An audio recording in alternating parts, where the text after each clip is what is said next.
আল্লাহর কাছে 4টি মাস সবচাইতে শ্রেষ্ঠ এবং মর্যাদাপূর্ণ, তার মধ্যে মুহররম হলো অন্যতম একটি মাস। এই মুহররম মাস বিশেষ করে 10 মুহররমকে কেন্দ্র করে আমাদের মানুষের মাঝে কিছু বাড়াবাড়ি, সীমা লঙ্ঘন খুব বেশি বেড়েই চলেছে। এই সমস্ত সম্প্রদায়ের নাম হলো শিয়া সম্প্রদায়। কি সম্প্রদায়? শিয়া সম্প্রদায়। আপনারা অনেকেই জানেন বা অনেকে জানেন না, মুহররমের 10 তারিখে আল্লাহর নবীর কি নাতি, নাম কি? হযরতে হুসাইন রাদিয়াল্লাহু তাআলা আনহু কারবালার ময়দানে মর্মান্তিক শাহাদাত বরণ করেছিলেন। এবং এই ইস্যুটাকে নিয়ে একদল শিয়া সম্প্রদায় মানুষ হযরতে মুয়াবিয়া রাদিয়াল্লাহু তাআলা আনহুকে দোষারোপ করে থাকেন এবং তারা এই দিনটাকে মাতম হিসাবে পরিণত করেছে। অর্থাৎ এই দিনে তারা এই 10টা দিন তারা নিরামিষ খায়। কি মিষ? নিরামিষ, গোশত মাছ এগুলো খায় না। এবং কিছু কিছু মানুষ এই 10টা দিন ফ্লোরে ঘুমায়, খাটের উপরে ঘুমায় না, শোক পালন করে। কি পালন করে? শোক পালন করে। আবার কিছু মানুষ মুহররমের 10 তারিখে তাজিয়া, বুঝেন? তাজিয়া, কেউ কালো পোশাক পরে, কালো পাগড়ি পরে, কালো পতাকা নিয়ে মিছিল বের করে। আছে না নেই? এ কথা মানতে আমরা বাধ্য যে হুসাইন রাদিয়াল্লাহু তাআলা আনহুর শাহাদাতের দিনটা অত্যন্ত শোকাহত এবং মর্মাহত। কিন্তু ইসলামে এর চাইতে আরো বড় মর্মাহত ঘটনা আছে। স্বয়ং আমার রাসূলুল্লাহ সাল্লাল্লাহু আলাইহি সাল্লাম উহুদের যুদ্ধে নিজের দন্দান মোবারক শহীদ করেছিল। তাহলে এটা তো আরো মর্মান্তিক ঘটনা। তাহলে সেটাও কি মাতমের দিন হবে? এজন্য আমাদের কিছু সম্প্রদায় মুসলমানদের ভিতরে এই মুহররমের অপব্যবহার করে চলে। কি করে? মুহররমে যেগুলো আমল করা দরকার করছে না, নিজের মন করা কিছু আমল তারা শরীয়তের মধ্যে ঢুকিয়ে দিয়েছে, যেগুলো বর্জন করা আমাদের জন্য একান্ত প্রয়োজন। কথা বুঝাইতে পারলাম? মুহররম মাস কেমন শ্রেষ্ঠ মাস? আল্লাহ রাসূলকে প্রশ্ন করা হলো, সুইলা আন সাওমি ইয়াউমি আশুরা ফাকালা ইউকাফিরু সানাতাল মাদিয়া। এক সাহাবী আল্লাহ রাসূল, গলা টানতেছে কেন? দেখেন তো, মাইকের সমস্যা নেই।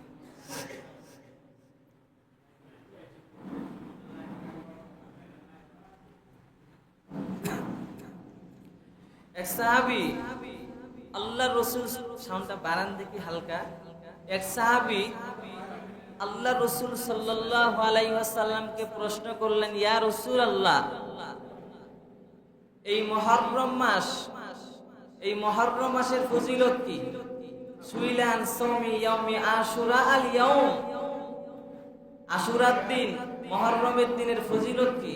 তখন রাসূলুল্লাহ বললেন, ইউকাফিরুস সানাতাল মাদিয়া, আল্লাহ তাআলা মুহররমের একদিনের রোজার বিনিময়ে 1 বছরের গুনাহ মাফ করে দেয়।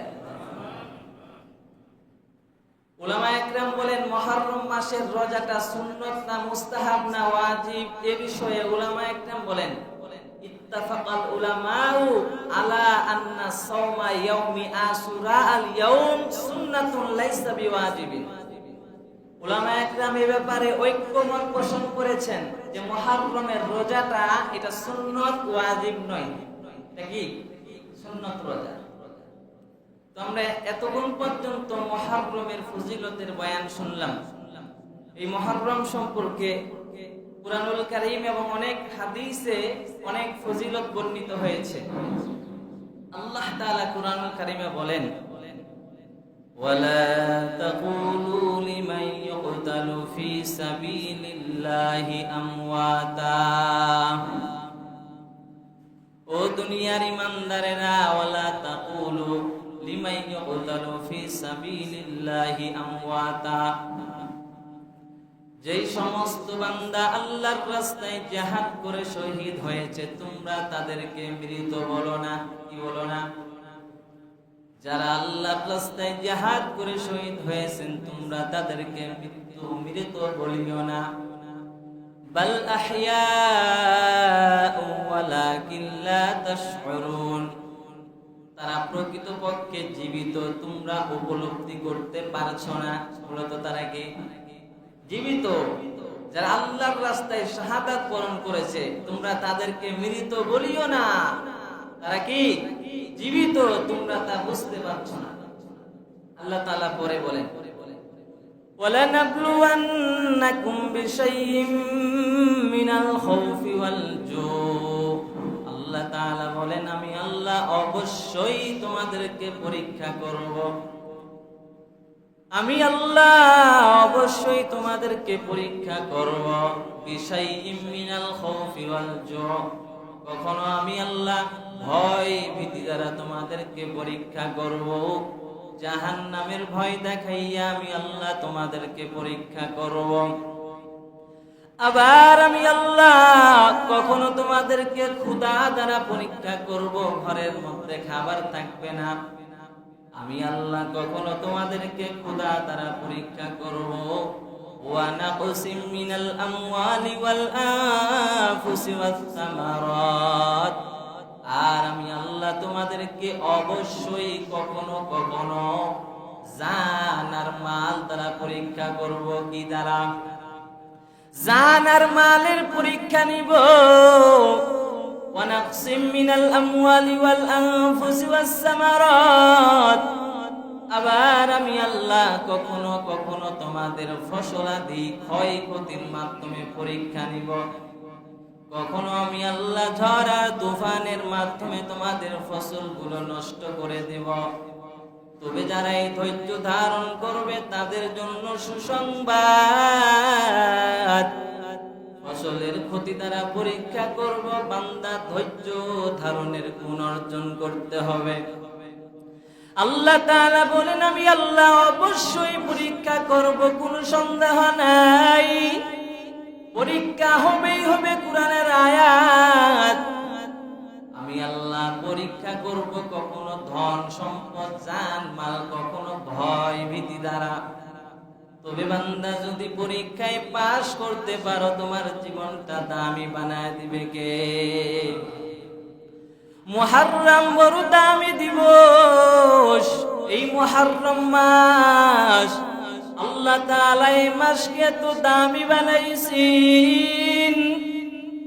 আল্লাহর নবী রাহমাতাল লিল আলামিন জানা দেয় ক্বালা রাসূলুল্লাহ সাল্লাল্লাহু আলাইহি ওয়াসাল্লাম আফদালুস সিয়ামি বাদা রমাদান শাহরুল্লাহিল মুহররম। রমাদান মাসের পরে অন্য মাস যদি রোজা রাখতে চাও তাহলে তুমি মুহররম মাসে রোজা রাখবা, কারণ মুহররম মাসের রোজা এটা আল্লাহর মাসের রোজা। সুবহানাল্লাহ। এরে নবীর উম্মতের দল, মুহররম আমার আল্লাহর মাস।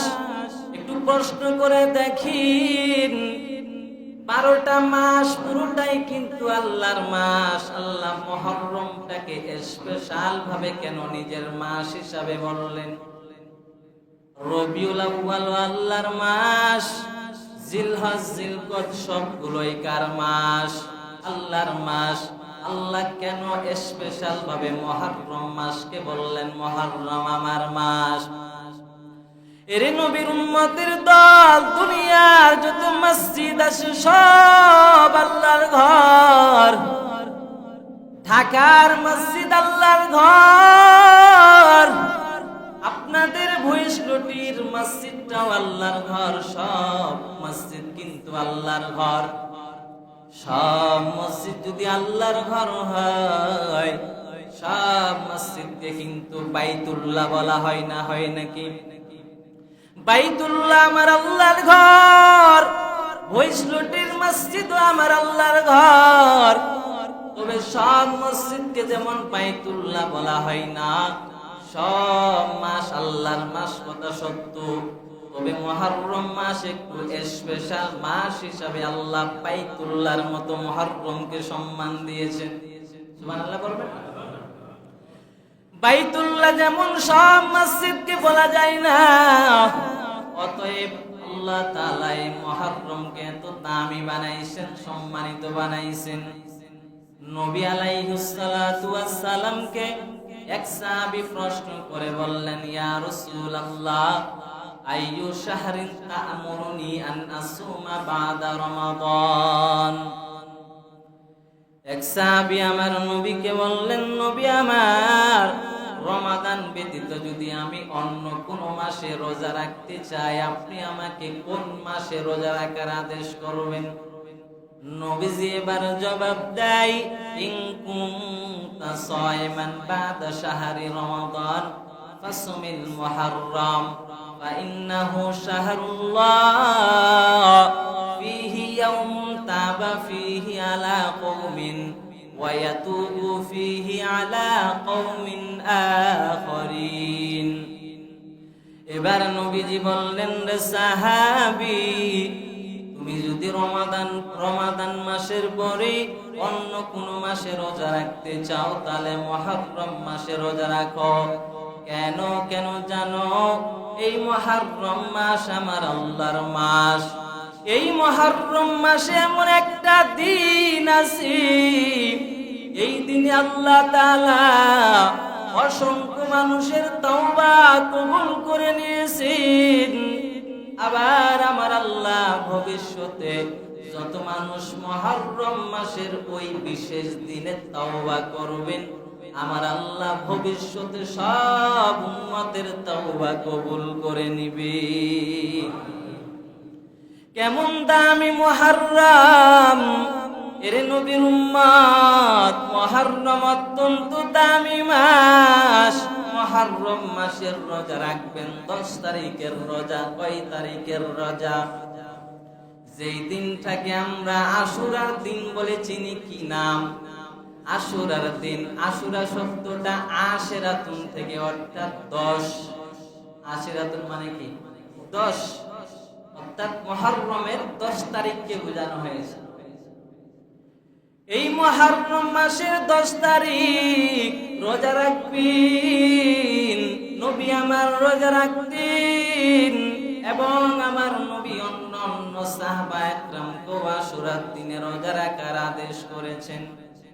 এবার সাহাবীগণ প্রশ্ন করেন, পয়গম্বর, এই মুহররমের 10 তারিখ এমন দামি একটা দিবস, এই 10 তারিখটা ইহুদি আর খ্রিস্টানরাও সম্মান করেন।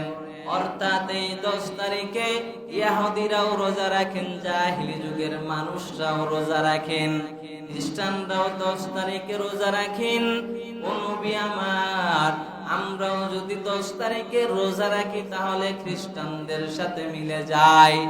এইবার নবী আমার জবাব দেয়, ও সাহাবী, আগামী বছর যদি আল্লাহ হায়াত রাখেন, আগামী বছর ইনশাআল্লাহ 9 তারিখেও রোজা রাখবো। রাবী বলেন, আগামী বছর আসার আগে আমার নবী দুনিয়ার জমিন ছেড়ে বিদায় নিয়ে কবরে বাড়ি জমাইছেন। তাহলে বোঝা গেল আশুরার রোজা একটা নয়, সুন্নত হলো 2টা। কয়টা? আশুরার রোজা সুন্নত কয়টা? 9, 10 অথবা 10, 11, যেন ইহুদি খ্রিস্টানদের সাথে মিলে না যায়। এখানেও ইতিহাস আছে, আসবে পেছনে হাদিস। এই রোজাটা কোথায় থেকে আসলো? আশুরার রোজাটা আগে ফরজ ছিল। এই রোজাটা কোথায় থেকে আসলো ইতিহাস বলবো একটু পরে। এরে নবীর উম্মতের দল, এই আশুরার রোজা এত দামি। নবী বললেন, ইকাফিরুস সানাতাল মাদিয়া, যদি আশুরার রোজা রেখে আমার আল্লাহ 1 বছর পেছনের গুনাহ মাফ করে দেয়।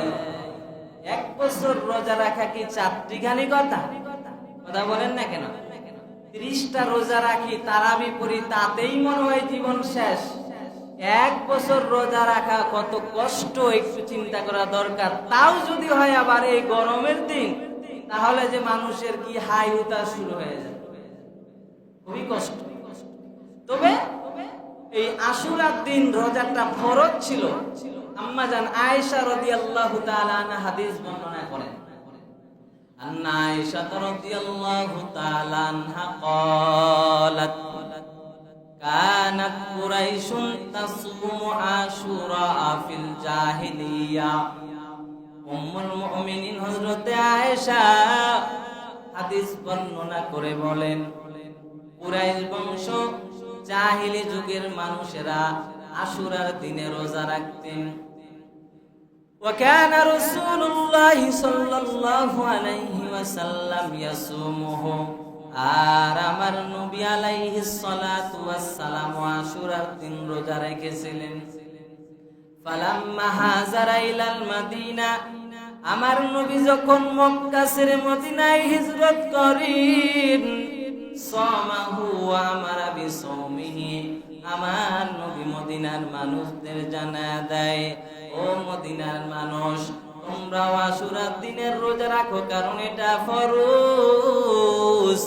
এবং নবী নিজেও রোজা রাখতেন, অন্যদের রোজা রাখার আদেশ করতেন।